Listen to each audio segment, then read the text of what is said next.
Sometimes we forget why we're here. It's easy to fall off track. These help us remember. These battle scars don't look like they're faded, don't look like they're ever gone away. They ain't never gonna change. These battles. Growing up, I had a dream, something no one else could see. Tell me what it means when your faith is falling beneath your knees and you can't breathe. Everything you see reminds you of what you're not or something you won't be. You gotta take what you're given, that's how we live it. Don't be mad at the system, it's simply how we've existed. I hear a lot of people talking like they politicians or choose to be an accountant because it's safe in a business.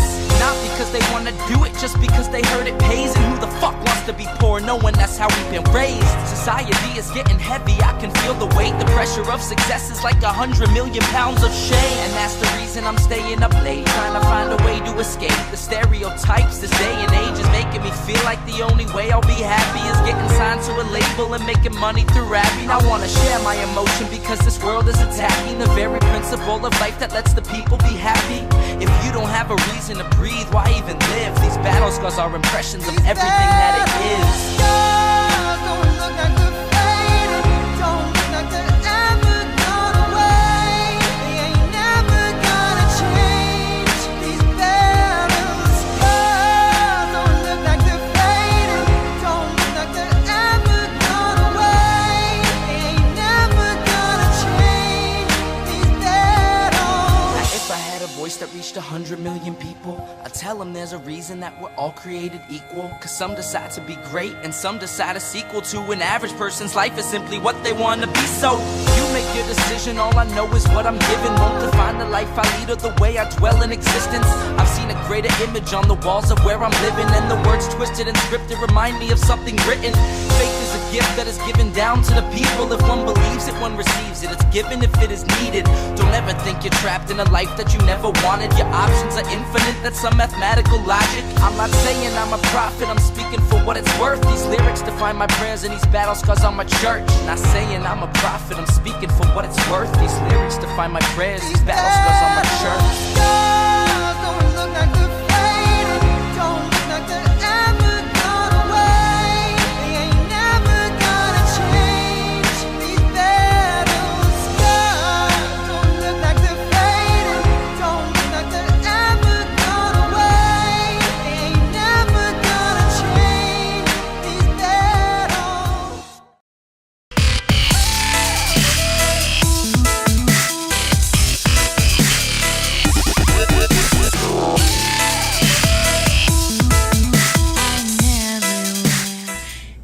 Well, hello everyone. Let me go to the right screen.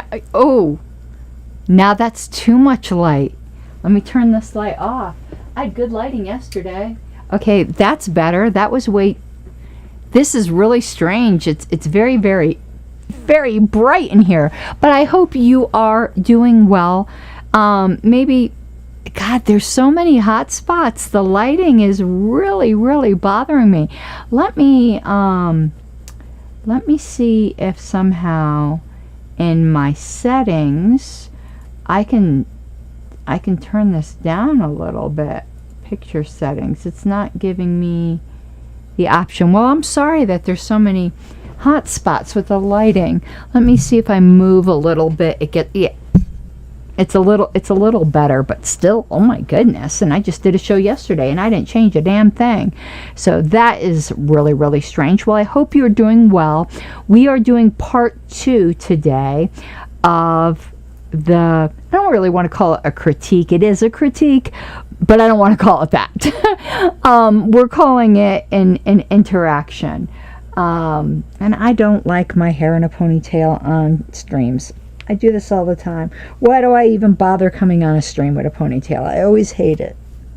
I like my hair down in streams. I don't know why. I like it up during the day. Was it business during the day and party at night? I want to get that a little bit out of my face. So we are going to be doing part 2. I'll do a brief recap of where we were at. But first, I've got, for me at least, hopefully for some of you who are my friends, some good news. Yesterday I did get a new subscriber when I'd said, you would make me really, really happy if when I got off this stream, I had an email that said I had a new patron. And some call me Tim, which is one of my favorite lines anyway. I freaking love Monty Python and the Holy Grail, just so that you know. It's just a little rabbit, but it's got teeth. So some call me Tim. Thank you from the bottom of my heart. It really, really did put a big smile on my face. So if you would like to join someone as cool as some call me Tim, please consider becoming a patron at any amount. And I know it's kind of hard to see on this background. I need to make some better graphics. Such a busy person that I sometimes don't have time to do the basic things I need to do for my show. But you can support me at patreon.com/Pink Flame of Liberty. And I really, really, really appreciate it. Like, I can't even express, I mean, obviously I'm trying to, but I was so happy last night. So Tim, if you were, I know that's not your real name because only some people call you Tim. I don't know what other people call you. Hopefully it's nice names. You really did make me happy. If you are new, and even if you're not new and you have not yet hit the subscribe button and the like button, I like that, obviously. Even hit the dislike button. It's engagement, but I really would like you to subscribe to the channel. It helps boost the algorithm. And what does that do for you? Oh my God, I made a mess.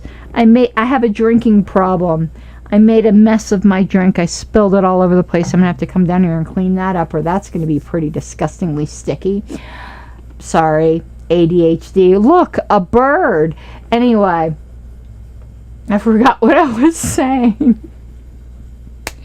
I totally... Oh, and I need to turn the furnace off. I'm so disorganized. Okay, furnace off. Otherwise, that noise would have been annoying. But it's a cute dress, isn't it? At least I got to show you my cute dress. But the other good news is I am leaving Friday. That's not good news for some of you. You might be, is it forever? No, I'm going out to DC. I am going to the Rage Against the War Machine rally on Saturday.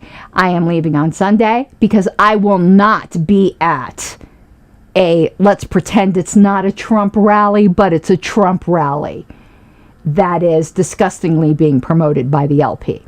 Without LNC consent, by the way. If anyone was wondering if we voted on that, no, we did not vote on that. You could go read the LNC thread for the comments that Keith Thompson and I made. It's completely and utterly inappropriate. But the Rage Against the War Machine, which is something that I do believe in, I do not believe in the right-wing dog whistles of Rescue the Republic. Go to that page. I'm actually inviting you to go to that page. It's jointheresistance.org. They literally have as an image Donald Trump in that boat crossing the Delaware. I said Potomac before, but it was the Delaware, sorry, as George Washington. That's like as bad as the My Pillow guy who has Trump with the imagery of being the Lion of Judah, which is like a Christian thing. It is so disgustingly pro-Trump that I just vomit in my mouth a little bit each time. But I want to make something clear, because this is what I'm getting accused of now, is the fact that I'm critical of the LP will stop people from giving to the LP. First, I do not control who gives what to what. But I am going to make it clear, like I did in 2021, when I spent my own money sending out brochures telling people to still give, like I did last term. So that's a completely disingenuous accusation. Please do not stop supporting the party, because we want this party to exist. Even though we might not be happy with some of the things that are happening now, unless you're one of those people who just don't want the party to exist, and that's not me, please keep supporting us, because we certainly don't want to go bankrupt. And we certainly want there to be funds to make the Libertarian Party libertarian again. So, lp.org/donate. But now, after that, I know this is a long intro. Sorry, I've been trying not to do those. While I'm at the Rage Against the War Machine rally, which will be fun, I'm going to do a little sightseeing in the morning. I am going to be bringing my phone, try to do some interviews if I can, with independents, not with other libertarians. I want to talk to people because I want to do some campaigning for our candidate. That's why I'm going there. I'd like to see the rally, but I'm mostly there to campaign for our candidate, and if any libertarian booths need help, I'll help.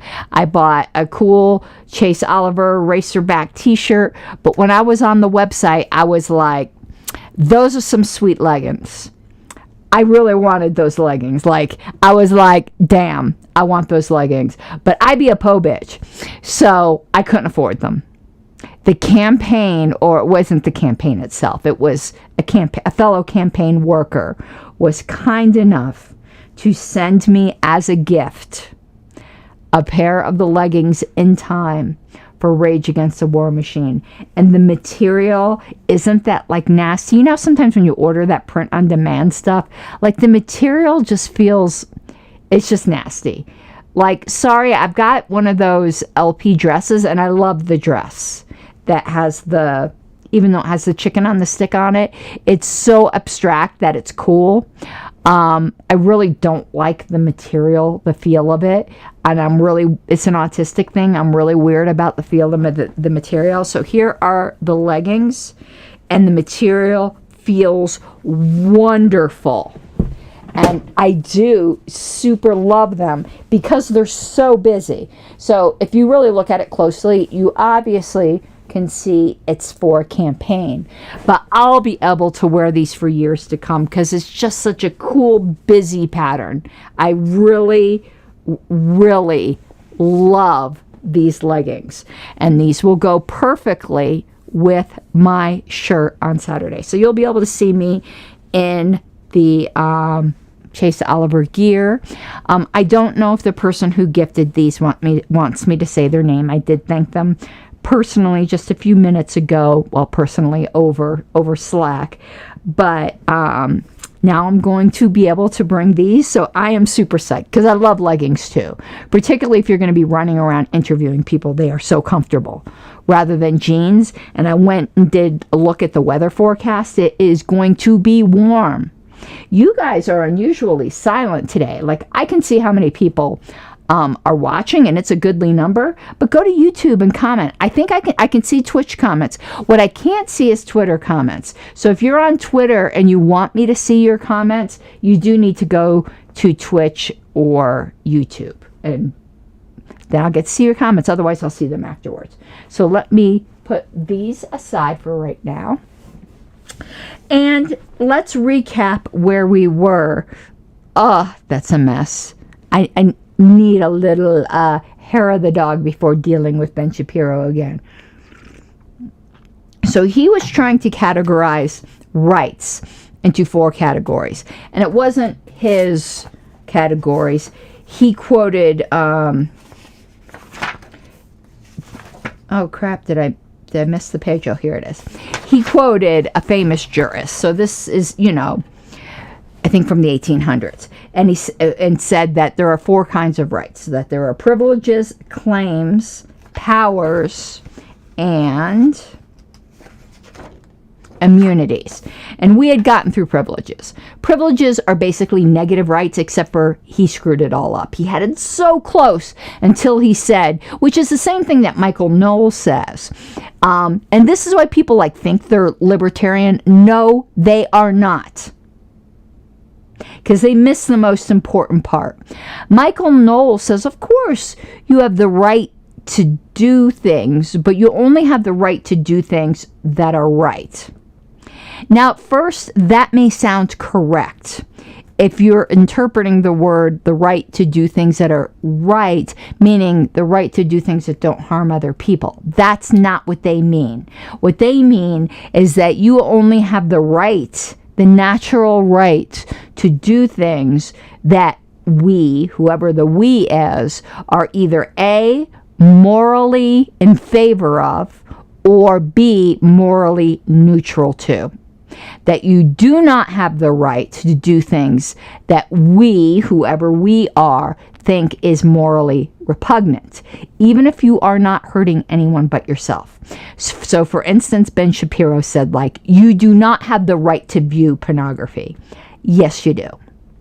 And things like that are the tells that you are not dealing with a libertarian. So for the most part, what he is calling privileges are negative rights minus, basically. And then what he called claims, we would call positive rights. And those are voluntarily assumed obligations. So people, you do then have a duty to do certain things, but it's because you voluntarily agreed to do so. A contract would be one such thing. And I got to put on my glasses, because I am an old lady. And somebody pointed out earlier today on Twitter, as if I can't see it, oh, your roots are growing in gray. Of course they are.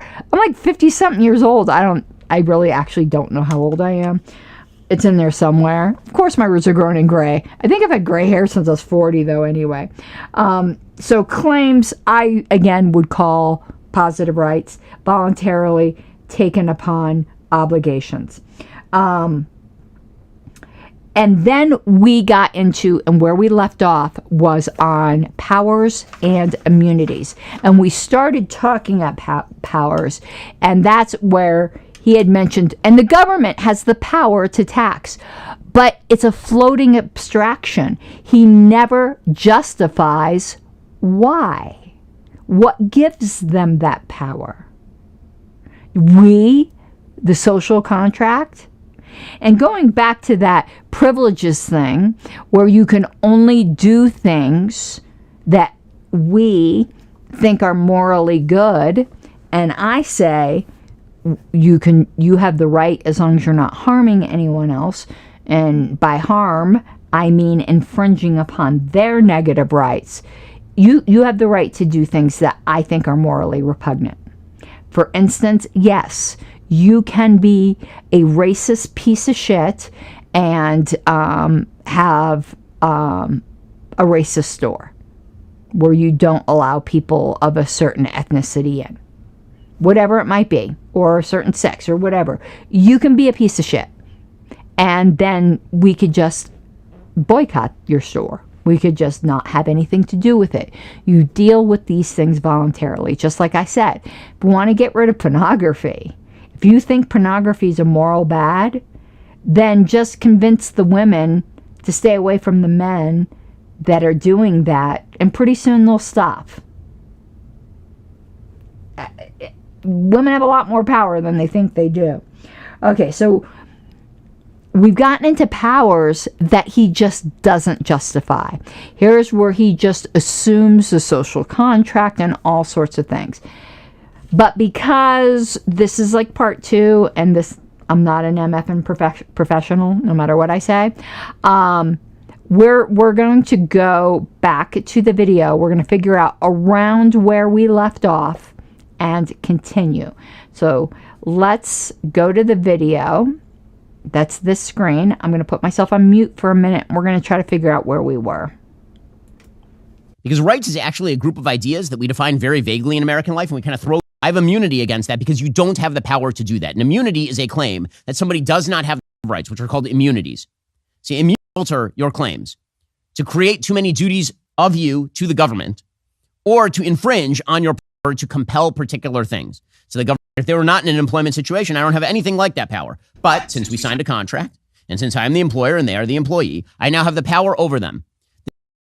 Okay, we went over this last time, but this is a good spot to go back to. So we're talking about positive rights. You are not compelling them. Compelling and coercion implies that there wasn't a voluntary agreement ahead of time. So we're on claims right now. We're going to go into powers, and that's where we're going to talk about that in more detail. Okay. This is like government. Government also has inherent powers in certain areas in order to compel particular things. So the government, for example, has the power to tax. Okay, let's stop right there. That's where he doesn't justify this. Now, I justified why the employer could say you need to be here at 8 o'clock and you can leave at 5. You're not a slave. You voluntarily agreed to that. But he's just importing here the consent of the governed. Well, I don't consent, Ben. I don't consent to your taxation. Now what? So now he's just assuming that it's just like the employer relationship. They have the right to do this as long as they don't overdo it. Though it's so funny, if you go and look at the taxes upon which the whole American Revolution was founded upon, like, they would think we are just completely out of our gourds today to put up with what we're putting up with now. They're just freaking taxing their tea. But anyway, he just pulls this out like it's obvious. Obviously, the government can compel taxation. Obviously, the government can steal from you. That's like the exact same thing as employment, right? Come on. You didn't even try to hide the fact there were no footsteps from A to B here. Now, that power is not unending. That power has to be curbed. This is what the founders were mostly worried about. They were worried that the government would have too many powers to alter your privileges and alter your claims, to create too many duties of you to the government, or to infringe on your privileges, which is why. And that is true. But there's no justification whatsoever for why the government has any interest in this at all, or why there is even a government. The closest that it comes to is in the Declaration of Independence, is that for the securing, of our liberties, men have decided to form a government that only exists upon the consent of the government. And then that would not put it under the category of powers, as he's saying. That would put it under the category of claims, and it would be more like an employee-employer relationship. But he just ignores that whole part. And the fact is, there isn't the consent of the governed. If there was the consent of the governed, we wouldn't have to vote. Just think about that for a minute. Because you lose a vote, does that somehow mean that you've consented? No, it actually kind of means you really went out of your way not to consent to that person and their policies. What makes something moral just because one more person than the opposition, which can happen in some cases, thinks it's okay? What if you got a room full of horny guys and there's one woman? We all vote that it's okay for all of us to have sex with her. That's okay? And you go, yeah, but that's rape. Don't be over-inflammatory. Well, taxation is theft. Taxation is theft. It is stealing from your body. It is taking the fruits of your body. It's not taking your sexuality, unless you're taxing a prostitute, I suppose. But it is stealing the fruits of your body. The founders were very much focused on the fourth type of rights, which are called immunities. See, immunities are pragmatic limitations on powers. So, for example, this is what we tend to mix up privileges and immunities in this particular setting. So, an immunity is, for example, the president of the United States issues an order that every American citizen has to put up a picture of the president in their home. You can say, no, I have immunity against that because you don't have the power to do that. An immunity is a claim.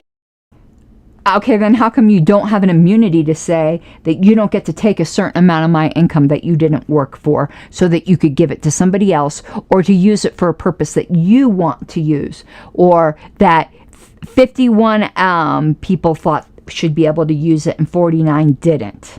He doesn't even try to justify that whatsoever, because there isn't a justification for it.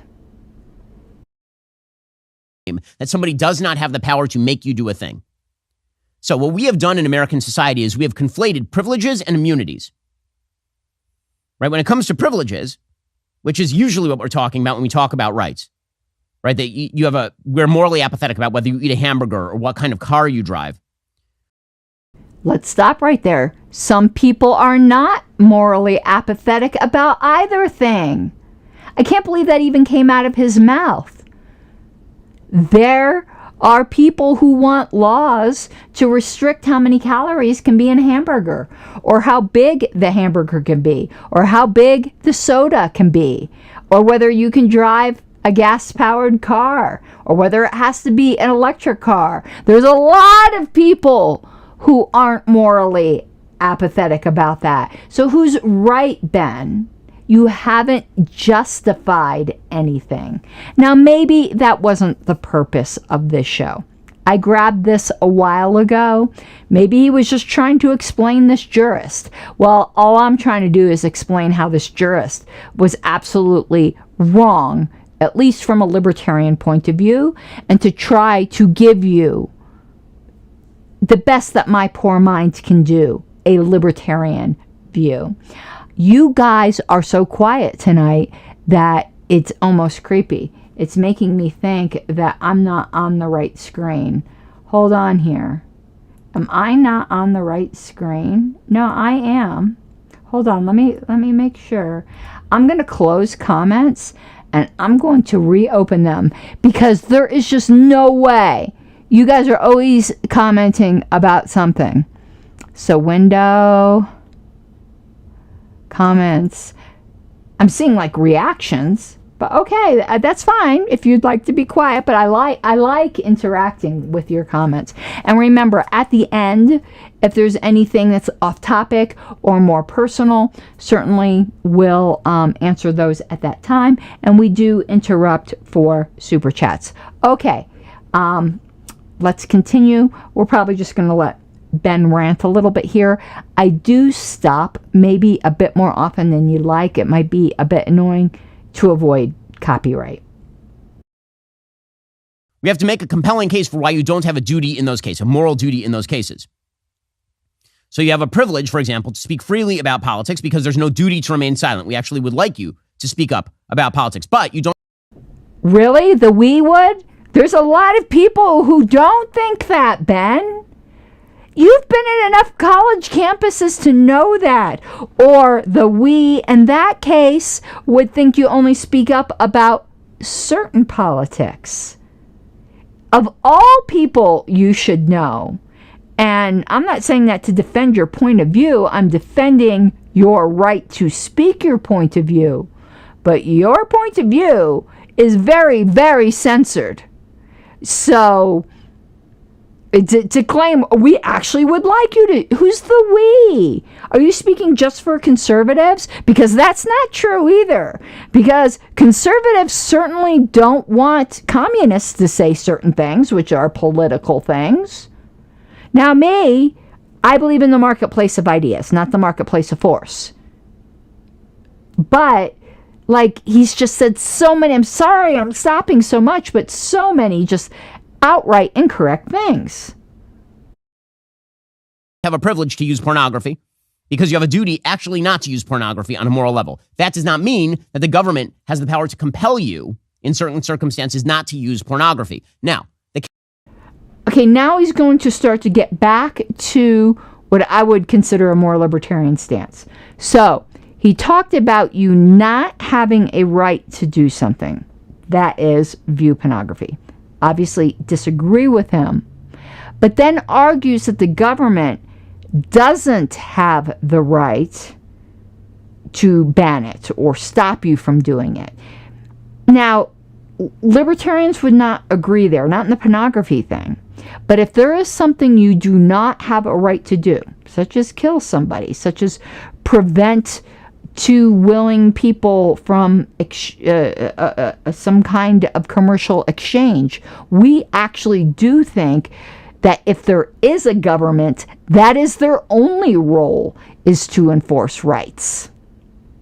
If you're saying you don't have this right, but there's no enforcement mechanism, Who cares? Now, even in, Ancapistan, you all know I'm an anarchist, there would be some kind of rights enforcement governance, we might call it. I know, and there's going to be anarchists that get really mad at me. I do not believe that anarchy means no government. At least not libertarian anarchy. Libertarian anarchy means no unchosen governance. That it's going to be panarchy. It's going to be all different forms. And you will find what is right for you that you will consent to. But where Ben's going to go from here after that weird statement, if I remember correctly, is going to be a bit more libertarian. The case to be made is that powers should be given, broadly speaking, to very local governments, if you're going to talk about government at all. Why? Well, because you're much more likely to agree with the use of powers at the local level than you are at the national level. But the chief enforcement mechanism for privileges and against immunities was church. It was religious community. Immunities, again. I'm going to agree and disagree with him. And I'm not going to say it was church. I'm going to say it was culture. And culture at the time was church. But he's making it like it was church qua church because it was church. Whereas I'm saying it was culture qua culture, and the culture at the time happened to be very religious. But this is, forget about the church part, where he's talking about communities that hold certain values, whatever they ground them in, whether they ground them in God, whatever it might be, what the pig in trail said that morning, whatever. That is the enforcement mechanism of things that communities do not personally approve of, even if someone has the right to do it.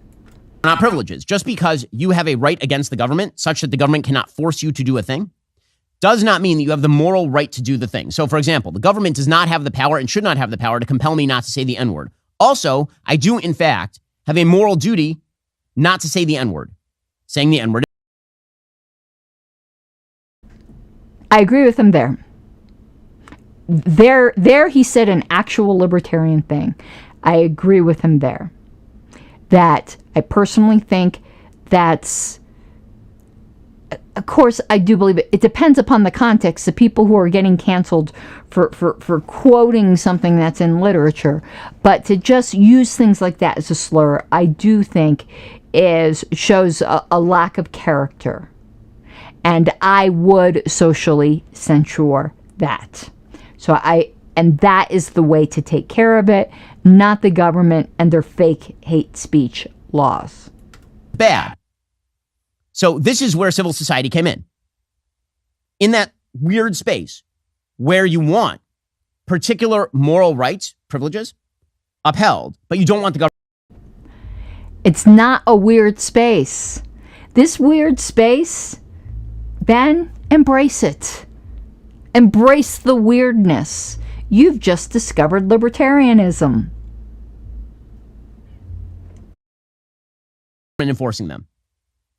So this is why it's important that in your social circle, in your church, for example, if you don't abide by the rules of the road, it's not that you want the government compelling people to abide by the rules of the road. You want civil institutions doing that.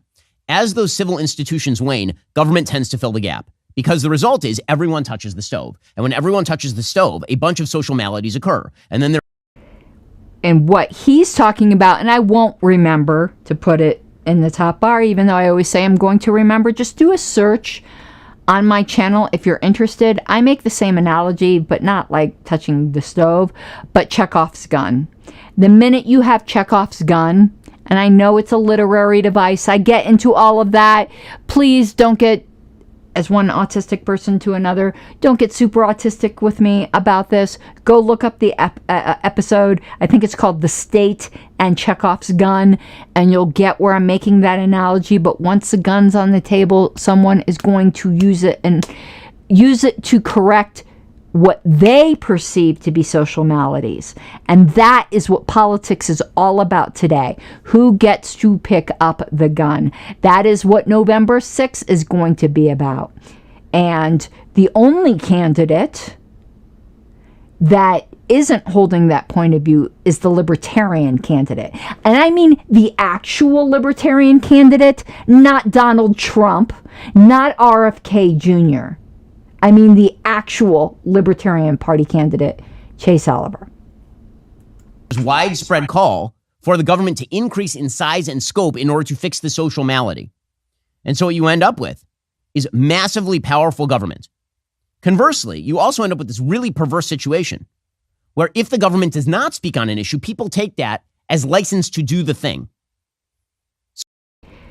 And that is an odd situation. And I mentioned this last time, not this odd situation, but just something that's bothering me right now. I want to mention it this time. I couldn't, Wondershare, which now you know I use Wondershare for Filmora as my editing software, wouldn't let me log in. So when I downloaded this Ben clip, it put the watermark on. I actually do pay the license fee. I own a copy of Filmora, but it wouldn't let me log in. So I'm sorry if that's very distracting to you, but Filmora gets an ad this whole video. I'm not sure they want an ad on my channel, but I'll take the money if they. I'll stick that watermark all the time. If they want to pay me, pay. Give me some lettuce for the shoe fetish, but you know, without the cheddar, I ain't gonna do it. But he is correct that if social society doesn't do it, the government fills the gap. When fathers are taken out of the home, the government becomes the father. When charities aren't allowed to take in homeless or feed homeless or do any of the number of things that charitable organizations can do, but the government licenses and regulates it out of existence, they step in. What a lot of people don't know, and we're probably going to be going over this book in the future, is that fraternal societies like the Elks and the Moose Lodge used to have a lodge doctor. And if you were a member of that lodge, your family would go see that lodge doctor. This is way before the pharmaceutical medical complex that we have now. We had affordable health care, and it is government that fucked it up. For example, this is why, for example, it's so important for so many people in America that the Supreme Court decided that same-sex marriage was now approved by the federal government. Those of us who are religious said, okay, well, that doesn't change the moral status of same-sex marriage. Obviously, the morality of the act has nothing to do with whether the government approves it. Government should be out of marriage to begin with. Government should not be regulating your partners, be they same-sex, be they multiple. This should be a private arrangement amongst consenting adults. But for folks who don't believe in church, who don't actually believe in those social institutions, then the government becomes the ultimate. Stop. There are other social institutions other than church. And I say this as a religious person. I just spoke about the lodge system with the Elks and the Moose, the fraternal orders. Now, there were sometimes some elements of religiosity in there, but it wasn't necessary.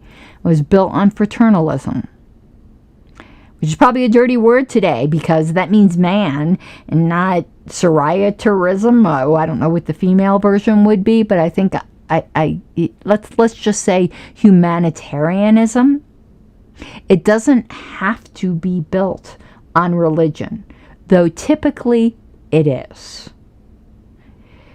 And that's because religion induces a lot of guilt in people sometimes and will make them more charitable than they normally be. But I actually do think, even without that, we would be extremely charitable. We're a lot less charitable when we think the government's just going to step in, that it's the government's job to be your brother's keeper and not your job. And I have always said there is something demeaning on both sides when you have government delivering charity. That there is something ennobling and humanizing about personally, one-on-one or group-to-group people, not government, giving and receiving charity. That there is an ennobilization that happens on both ends. And the people that are receiving are, and some people will never get off charity through no fault of their own. They're disabled in some way, something happened. But there are people who can. And when they realize that it's real people who are really sacrificing to help them, they will get off what used to be called the dole. It used to be somewhat shameful to be on the dole. Now, I don't think people should be ashamed for needing help. I do think people should be ashamed for taking from other people when they can, if they put the effort to it, help themselves. Because there are always going to be people in society who just cannot. Arbiter not only of what it can and cannot do, but of good and evil. So the government should get involved in literally everything and then enforce what it believes to be good and punish anything it believes to be evil. That is the essence of tyranny. Okay, we're going to go back to my main screen. And there we go with the Wondershare Filmora ad again. The essence of tyranny, though, he didn't understand that he actually argued for tyranny in his, if we went back to part 1, which is a show immediately previously to this, on his arguments about privileges, instead of properly defining negative rights. The minute you properly define negative and positive rights, it all comes into place. And I know there's the whole idea of political determinism and Haidt's view, and I did read The Righteous Mind and all of that, but I do think, I don't believe, and I'm going to call it a lie, but a lie implies intent. Let's just say falsehood, because sometimes there isn't intent with that. I don't think everybody is a libertarian and just doesn't know it. But I do think more people would be libertarians if they understood it properly. I really do. So that is part of the reason I do this channel. Did not have comments tonight, but boy, we did have a lot of viewers, so I do thank you for that. I doubt I will be streaming tomorrow, but maybe I will be. But if I don't stream tomorrow, you probably will not hear from me until Monday, because tomorrow is what, Thursday? Friday I'm traveling. Oh, that's not true. Well, it is true that I'm traveling on Friday. It may or may not be true. I am going to be doing interviews at Rage Against the War Machine, but I don't know if I'm going to be able to do them live. So if I pre-record them, I will... Hey, H. Reardon finally said hello. Now I don't feel so lonely. Thank you.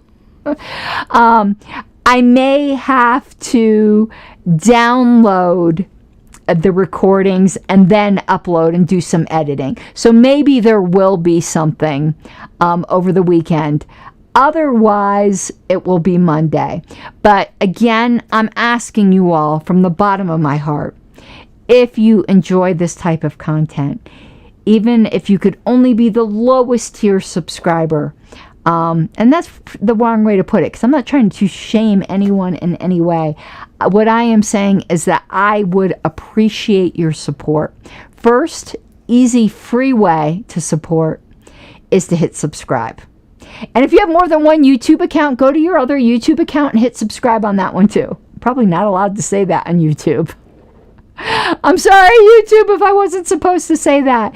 But also, patreon.com/Pink Flame of Liberty. I would really, really appreciate it. And I hope you all have a good night. Mi guapas de libertad. Bye. You gotta take what you're given, that's how we live it. Don't be mad at the system, it's simply how we've existed. I hear a lot of people talking like they politicians and choose to be an accountant because it's safe in the business, not because they want to